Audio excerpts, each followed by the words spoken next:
ఒకవేళ ఇందు నిమిత్తమే నువ్వు రాణిగా చేయబడ్డావేమో. దేవుడు అందు నిమిత్తమే నిన్ను రాణిగా చేశాడు. అసలు నువ్వు రానివ్వడానికి ఏమైనా అర్హతలు ఉన్నాయా? నువ్వేమన్నా వాళ్ళ బంధువు అవుతావా, లేకపోతే వాళ్ళు చుట్టావా, వాళ్ళ వంశమా, ఇలా ఏదైనా వచ్చిందా? అసలు ఏమీ లేదుగా. పైగా నువ్వు పేదరాలివి, పైగా నువ్వు ఏం చెప్పండి అనాథవి. పేదరాలవి, అనాథవి, నీ వెనకాల సపోర్ట్ ఏమీ లేదు.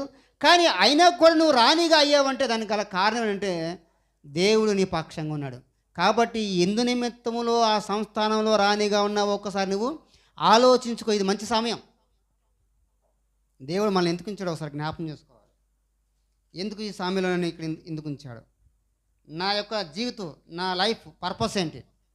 What is my purpose of life? నా యొక్క జీవిత యొక్క ఉద్దేశం ఏమిటి? ఎందుకు నన్ను ఈ స్థితిలో, ఈ స్థానంలో నన్ను దేవుడు ఎందుకు ఉంచాడు అనే విషయాన్ని మనం ఎరిగి ఉంటే తప్పనిసరిగా దేవుని యొక్క చిత్తాన్ని మనం చేయడానికి ముందుకు వెళ్తాం. చెప్పాడు.